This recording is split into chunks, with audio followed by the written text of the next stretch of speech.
Hi, everyone. Welcome to the Connected Design panel at CEDIA. I am Tony Monteleone, Group Publisher of Connected Design. My esteemed panel, and you'll notice that we're kind of all wearing something pink because it's an all-women's panel, except for one who didn't get the memo. So my esteemed panel is Tony Sabatino, designer and owner of Tony Sabatino Style, also featured in the summer issue of Connected Design. Amanda Wildman, owner of True Media and director on CEDIA, featured in the September issue of Connected Design. And Joanne Arsenal, director of business development for Crestron, hopefully featured in a future issue of Connected Design. Featured right here on the Smart stage now. Yeah, so there you go. Just as good. So we're going to start with Tony Sabatino. What is essential to the interior designer when working with integrators? Well, I mean, we really want someone who's going to listen, who's going to be a team player. Part of this whole thing is to make sure everybody knows who is responsible to whom. Roles are very important. And someone who is going to take our dream of lifestyle and really put that together in a way that's going to give the client a good experience. People ask me, what do you do, Tony? And the 30-second pitch is that I guide clients to make the best possible long-term investment in both their lifestyle and what may be their most significant asset, their home. And putting together the team, an integrator who will listen and who will problem solve is really key. That's great. Amanda, what is essential to integrators when working with interior designers? So I would kind of echo what you said. It's who's responsible for what, and ultimately it's communication. Designers spend an awful lot of time working with the client to develop the look, the feel, and as we all know, like technology can enhance those looks and those feels with what we can do with lighting, with acoustics, with sound. And so I think it's really important to have a great partnership. It should never be we're working against each other, like she wins or I win. It's how do we both work together as a designer and an integrator to bring that full vision together so that the client is ultimately who really wins. I'd like to follow that up and say that when I'm presenting my ideas, right, and I may have some product choices, it's great to have somebody who will bounce back and tell me why that's not a great product choice, why another one may be better, and propose some more solutions because that's your forte. Those are great points. And Joanne, you're from Crestron, so you have to work with both the interior designer and the integrator. What does Crestron do to make both happy? Yeah, I think that we hit on communication. That's really key. So on both sides, both the integrator side and the interior designer side, it's important for us to communicate everything from latest updates or innovations. That's why it's so important for us here to be able to communicate that to our integrators, right? And then to support them. We have all the support that we need for our integrators to be able to successfully implement any of the technologies or innovations that we have. On the designer side, of course, communication is key, just like we established. So communicating to the design community, what's coming up, what's new, what's next, and then also that support. That support is so key because I can tell anyone out here what's new, but if I don't support that with education, with a little bit of training, with any sales tools, then that means nothing. So we do a lot of education, CEU courses and such, provide sales tools. We even make it easy for designers to get product into their house because what better way to advocate for any technology, no matter what brand, no matter what subsection of technology it is, you're going to be able to advocate for that when you use it every day. That's great, because I've seen designers go to trade shows like this that are very technical, and I've always said seeing is believing. So once they touch, feel, experience the tech, and they see how seamless it is sometimes, then they become your best ambassador. Yep, and exactly. I've always said that you never know who's holding the money when it comes to decisions. When it comes to the household, sometimes it's the husband, but a lot of times it's the woman that decides what goes into the house. And a lot of times the woman is connected to the interior designer. So you just never know.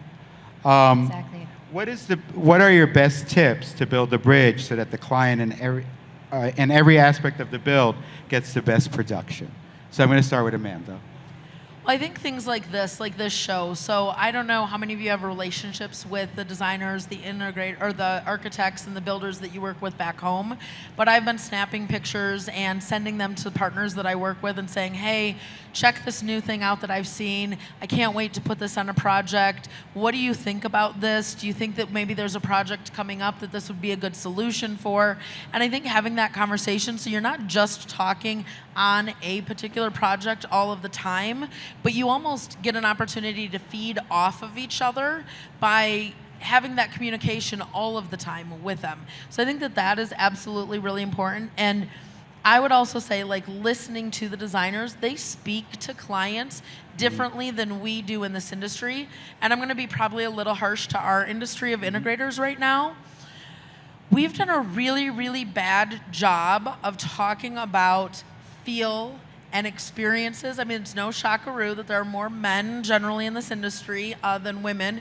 We need to learn to talk about not the numbers and the bells and the whistles and the, how many boxes and how many flashy lights does it have on it, and this version and that version and this many Ks and that many lumens and this, all of that kind of thing where you go right up over their head. They want to know, how is it going to make me feel in my space? I don't sell certain products based on this is the box, this is how big it is, this is what it's going to do. I say, how do you want your home to feel? How do you want to experience your morning?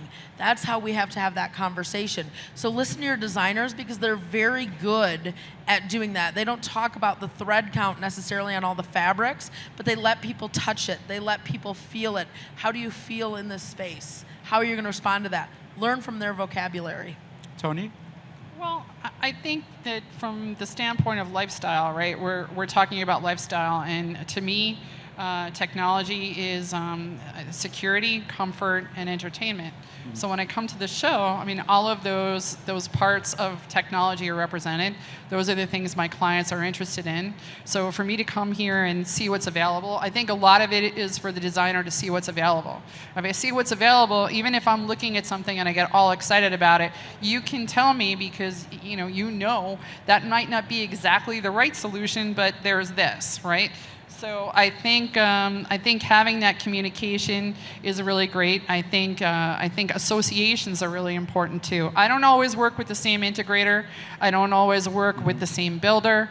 But basically, I'm looking out for the client and making sure what they're looking for is properly done and with the best possible budget, right? And people get excited when they see that there's going to be more enjoyment, right? They're willing to spend more money.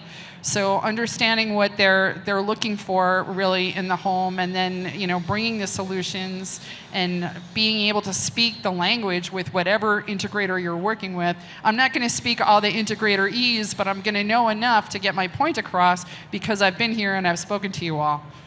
Great. Yeah. Joanne? I think that we see that there's a common thread, like really understanding what the goal is. So we all are from different aspects of but we see that it is very common. So I always recommend, as far as when we're looking at discovery, really get down into that. And I don't mean just have a really good conversation.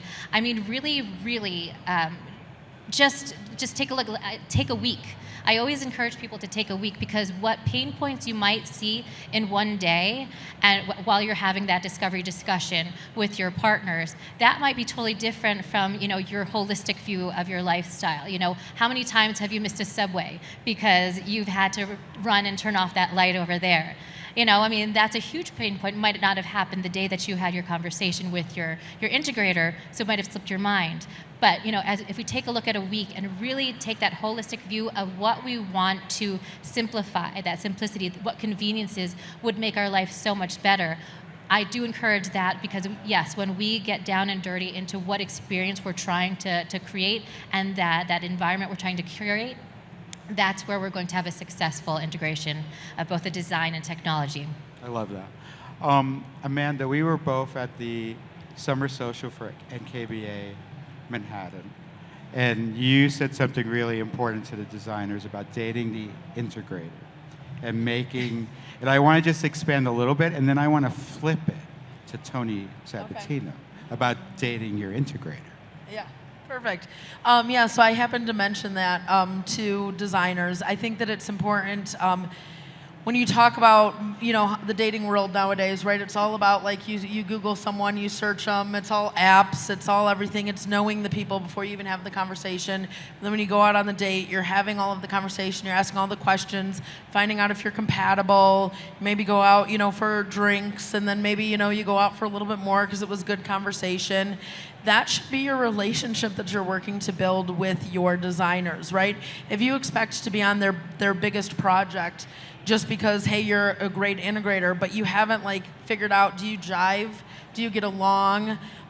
Did you come back and give them knowledge? Have you stopped by their office and, brought something, in for them? Or have you given them technology in their space to be able to, try it, demo it? Have you been really helpful with those kind of things? That's like a whole dating relationship. You might not get that big first project, but when you have that relationship built, you're more likely to get that exclusive dating relationship where it's just you with that designer. I mean, you and I both know, you said you work with other integrators, but there's some you probably I'm not work exclusive. with. I know you're not exclusive, it's okay. But there are some you probably work with more in certain situations because you also know how they're gonna jive with particular clients, and you got to know that based on their dating relationship. Because I'm not every client's cup of tea, and that's okay, but somebody else who's another integrator might be. Well, I see you being everybody's cup of tea because it's about full disclosure. So for me, I'm not exclusive. I don't date exclusively the integrators, but I think that being full disclosure is really important, right? Full disclosure, full communication, the trust factor. If you don't establish trust with your team at the beginning of the job, there's going to be problems. And one of the best ways to establish trust is to just get it out there, get the elephant out of the room, and talk about the money. Right? Because, if we understand who's getting paid how, and we can be a better team. And then no one's, talking about, you were talking about the electricity, and I think you're brilliant because you bring the electrician and the integrator together in your company. That way you can't have any finger pointing. You don't have people expecting product markup. So if I go into a project with complete and full disclosure and trust, and I understand that the person who is providing the TV, the low voltage wires, the light fixtures, all of the sound equipment is going to be making money on that product, and I am being paid to specify it, we could be good friends, right? So I think that's a lot, it's a lot of it. Yeah, Trust factor absolutely. is huge. Well, and can I say something? I actually heard it on the floor today. Someone mentioned it to me, and I thought it was brilliant. Is they said, what would happen if you worked so well with your designer, with a client, that the AV budget also became part of the designer's budget? What I mean by that is if the AV or the technology integration side that I used, when they upgrade to the keypads, that's no longer just a technology kind of thing. That is a design aesthetic. And so that starts creeping into the design budget. And when you have designers that are spending and taking that time to pick out the perfect keypad or the perfect fabric, they're spending their time too. So when you talk about full disclosure of who's going to get paid, having that relationship, if that takes it off of my plate, I'm going to get a bigger sale because maybe we're doing more glass keypads or brass keypads or finishes, but she should also be compensated for the fact that she took the time to go through all of that. And so my business is set up that way. It's not, oh, she's going to spec it and I'm going to make all of the money or all the margins on that kind of thing. You have to have a plan in place with your integration company for how is that going to look. She's taking the time to pick out that perfect finish or that perfect, look. And oftentimes those are upgrades for us in our business. It's taking it from the basic speaker to the minimal opening speakers to this. If you really partner well with your designer, they're helping with some of that. There should be some sort of compensation because she's on your team on that. Well, the other thing, that I said yesterday, we had a little chat, and I think that I may be paid a project fee. I may be paid by the square foot. I may not be comfortable with the commission base because if I want somebody to buy a $50,000 light fixture for the middle of the spiral staircase, maybe they don't want to give me 35% of that, and that's okay. So basically figuring out how it's working, or if I am getting a percentage, if everybody understands that from the beginning. I like the role meeting, and then you invite the client to the role meeting, and hopefully their job is to smile and write checks, is my favorite thing to say, because we're all working so well together to solve all the problems that come up on the job. You know, some of the other things too are like field adjustments. Right? And I think that having people who can pivot and work through the field adjustments so the client doesn't have to get all upset is a good thing for us to be thinking about when we're all partnering together. And then I want to go to Joanne, because I think you have the hardest role of the three up here. You're the poly person. You're the polyamorous person. You have to date both the integrator and the interior That's designer. another So smart how do you stage do we'll that? go to. Yeah. So how do you juggle those things, and how do you? I mean, you have to have a suitcase of things for one, and then a different suitcase for the other. Yeah. Well, I think the biggest thing here, you know, we were talking about helping to elevate the careers of, you know, the designers by education and with our integrators. But in this case, it's my own education. I do everything that I can to understand the pain points for all these sectors, right? So I participate in all of the organizations, Yes. in a lot of these design organizations. One of the perks is, yes, I get to meet a lot of wonderful people, but what I really love is when I go to the education sessions and I understand what your thought process is, what your project process is, and how, you know, we could possibly work together. Where do I come in where I'm going to be the least obtrusive, you know, and really just enhance your experience there. And then here at CEDIA, you know, understanding what the dealers, what the integrators are looking at, and what your pain points are, and how we can work together, and educating myself on all of the, you know, the different niche issues for each, and then understanding how I can fit into there or not fit into there. Maybe the best thing that I can do is step away and then reconvene at a later time when we're in a better space to discuss, you know, technology and where I come in. So that's where I would see the collaboration and creating that dynamic for myself within the space. That's great. So you also have to, like, I remember coming to my first CEDIA many moons ago, and a lot of it was just gadgets, you know, little things that would do a solution, but they were black boxes. I would see some designers, not many, a few, and they would go up to a table, and you could see them. They were like deers in the headlights. And now there's more and more designers coming to CEDIA, coming to a lot more shows. A lot more vendors and exhibitors are showcasing their products in a design-forward aspect, which is very great and refreshing. So how do you keep yourselves fresh for that aspect, for both? Well, I think that you'll see it not only in our booth, but in a lot of the design aspects of the booths, right? Like, if it was strictly for integrators, you would just see the black boxes. You would just see specs. You would just see plexis with different, you know, with the different racks. And that would be great for integrators, but you'll see, you know, we have environments now. So we're not only just telling you what our products do, we're showing you what our products do.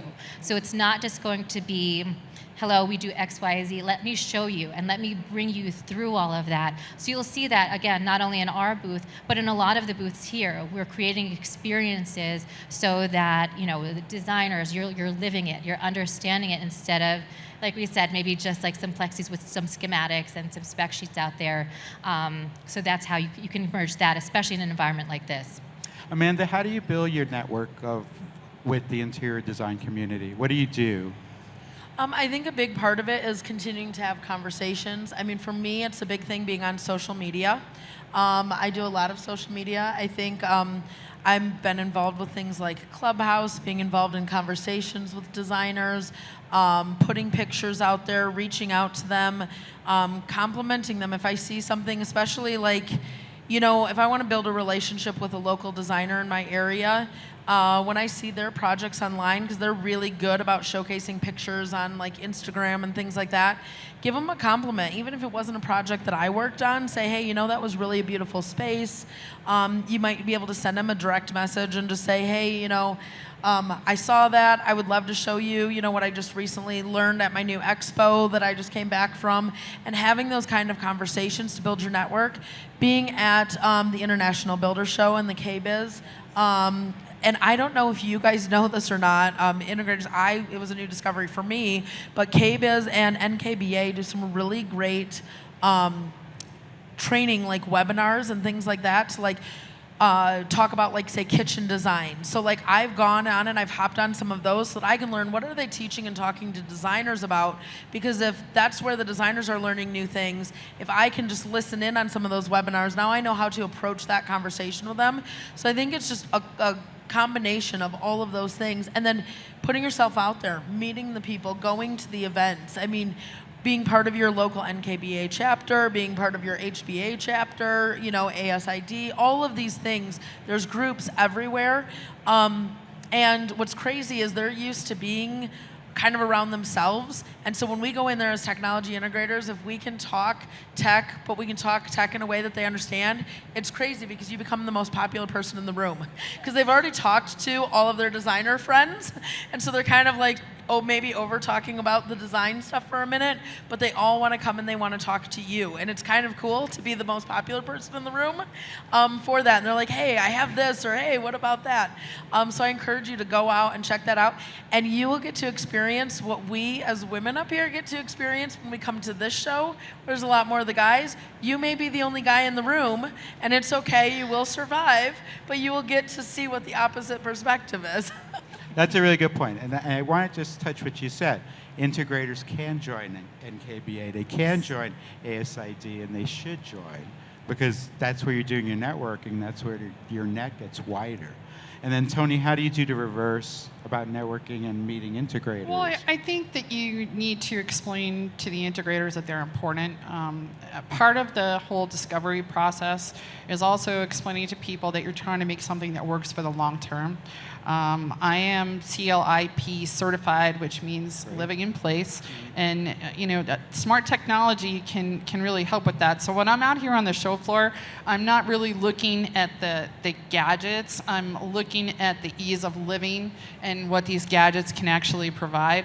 And there's all these statistics that a smart designer will involve themselves with, because if you're talking about a large percentage of people that will have some short-term disability between the ages of 35 and 65, and we're not just talking about old people, we're talking about the guy who falls down the hill skiing, right, who's grateful for the hygienic toilet. We don't have to get into why, but all of the things that will aid you, all of those buttons and gadgets that will allow you to have your house really work with you instead of against you while you're convalescing, I think those things are important. And I think when we as designers are able to value the integrator, and both of you are providing very important things for me to present to the clients, and integration is becoming more and more necessary. And, you know, part of the comfort factor, right, and the ease of living. Good point. Joanne, how do you go about providing, like, you have your road shows that I've been to, you have your events in multiple cities, and then depending on the event, you do invite integrators, designers, sometimes both. How do you process those events? How do you plan those events? And how do you get the word out? That's a really great collaboration between many of our teams. So I'm on the business development team, and I act as the liaison between the design community and the technology community. So for a lot of things like this, we'll work with then our regional sales managers who are working directly with our dealers. And we'll figure out the best combination of who should be there, why they should be there, what size of a group this should be. You know, a lot of times we do want it to be a little bit more intimate, so we have really valuable conversations. If we want to just spread that wide net, anybody and everybody, come on in, come on out. And it's a good time too, I mean, we'll take a break from doing all the trade show walking and just break bread. We're just gonna go bowling. We're just gonna do all of these things. And I think this kind of hits on what you said, Amanda, before when you're dating, well, with both of you, dating the opposite, right? These team building events, you're not just, having a meal, which is another great way to break the ice there, but team building can really give you the opportunity to have a great collaboration, a great experience, not only seeing how you jive with them, because you have to work very closely together, sometimes for many months, perhaps years throughout that project timeline. So to be able to see how you can jive in a space that's not just sitting across the table with the client there is so important. You have to be able to building that trust as we've already established. So something like that, we work with a lot of the different components to make sure that we're really attracting the right people, the right amount of people, and accommodating for them. So all good points. What would be the number one trend that you're seeing right now among your clients? Amanda, just one. Just one, the number one trend. Honestly, it's everything to do with lighting. It's lighting, the fixtures, it's the finishes, it's the controllability of it, both the actual light itself, but also the light outside. So then that blends into shades and things like that. It's just, you can change so much about how you feel in a space based on light. And you can also, if a light isn't right, it really isn't right. It can look terrible. I mean, Tony could design the most amazing space in the entire world, but if we don't illuminate it properly, it just looks dead. It doesn't have the depth. It doesn't have the feel. And so you have to get comfortable with the conversation about how is that light going to make you feel, whether it's light coming in from the outside, whether it's, artificial light within the inside. That changes the entire thing. That's the entire story, I think. That's great. Tony. I'm going to just totally agree with that. I mean, I think that lighting can create beauty, and beauty is an emotion. And when people feel that, I mean, you were talking before about how you feel, and really design is experiential. I would love to say entertainment, but honestly, I mean, lighting trumps that as far as trends go. And there's a health and aspect point to that light. Absolutely. There's a lot of other things that come into play when you do design that maybe everybody doesn't think about. You do a really great design and somebody turns the lights on and the magazine is photoshopping the reflections from the recessed lights out of the very shiny countertop, right? I don't do shiny countertops anymore. I do matte countertops. So all of the things that you have to Photoshop out, I want to kind of get rid of those while I'm doing the design. So that goes with the wall acne, as you so aptly put the other day. And the wellness factor really, if something is in your face and it's affecting your eyes, that's not good, right? If you don't have the right sound, that's not good. If you can't, there's just so many factors that go into the fact that we as designers positively impact how people live. And finding the right products and the right partners to do that, I think, are what bring all of us to these shows. Great. And Crestron really showcases it really well in their booth. Well, and you're in New York, and I'm in Michigan. So when we talk about how many days, this last year, how many days we did not have any light in Michigan, I mean, it was literally, it was sad. And I was if I didn't live in the home that I live in, where my lights respond the way that my lights respond in my house, seasonal depression is very much a thing with where I live. That's a reason that half of my state, as soon as they're able to, moves down to Florida half of the year or moves down to Arizona half the year, because we're chasing the light. If we can create a better lighting experience within people's homes, no matter what time of year it is, that's a huge game changer. It's true, but the only reason I even know that's possible is because 18 years ago, an electrician introduced me to Crestron. And that's where it all started. It's where it all started, and I was like, we can get rid of all the switches. It was that switch thing where you came in the house and the door was in between two sets of windows, and you had a 24-foot ceiling that had all these recessed cans, and then the chandeliers, and your thing where the guy wants to take all all the 18 switches and put them like this in between the door and the window, and oh, we can do a keypad. And it was the beginning of fabulousness, right? And a really great moment. But understanding that something's possible is only, in my world because of people like you. Yeah, that's awesome. And I think that it really shows. It wasn't something, a lot of times people see home technologies as a luxury. But that was something you need. That's lighting. And it fit the purpose that you needed perfectly. And that's where you grew into understanding more about the technologies and all of the different uses that we have out there. Absolutely. That's a great way to segue through that. Yeah. That's great. So I'm going to go to final moments because we're pretty much done. Do you have any final comments? We'll start with you, Joanne. Final comments as far as building that bridge between the two communities, whether it's you're in the integrator side or the design side, communication and early communication. I have never met an integrator that says it's too early to call me, because understanding the discovery process with your design partner, and perhaps there's some questions that you're going to be able to offer that they may not know to ask, and they're going to impart on you some of the knowledge that you didn't know was out there. So I think it's communication early, and that collaboration, making sure that you're building that bridge as early as possible to ensure that it's smooth sailing from there. Great. Tony? I agree, and I think explaining to the client from the beginning that one of two things is going to happen. You're either going to go do the DIY thing, and you're going to have a bunch of stuff, and you're not going to have anybody to call, because you're going to need technology in your space, right?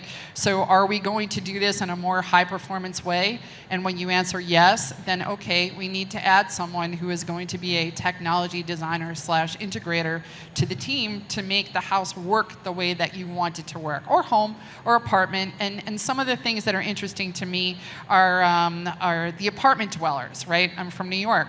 So some of this stuff you can set up and take with you, and some of it you can't, right? So when we're talking about people's investment in a home, we have to look at that from the beginning, and we have to partner up with the right person, because there are different levels of performance. I like to think of it like a car. You can go in, you could buy the Ford Focus that I loved watching CarPlay work with American Idol, 15 years ago. Everybody's bopping around, and the car partners up with your phone. So that's one way to do it. And then you can go, you can buy a Panamera. They're both four-wheel hatchbacks, right? But they're completely different levels of performance. So understanding who you're working with, what kind of products you're going to put in, because you understand what your client is looking for in terms of performance, I think bring the bridge together more, because it's not one bridge, right? I'm on an island and there's 12 bridges all around me. So finding the partners that are going to make the right product, the right project, really, I think, matter a lot. Amanda? I think that if people eventually listen back to this recording, the number one words that they're going to hear is communication and partnership. Yep. And I think that those are the two probably most important things that I would say as takeaways. Is when I first came into this industry, whenever you talk about the design build community, first of all, I don't think we had enough designers here in the first place. Second of all, when you talk about it, literally everyone would kind of do the little eye roll, and they had their story, and they weren't fans of designers, honestly, when they first came in, and they were like, oh, that's the person that messes up my project.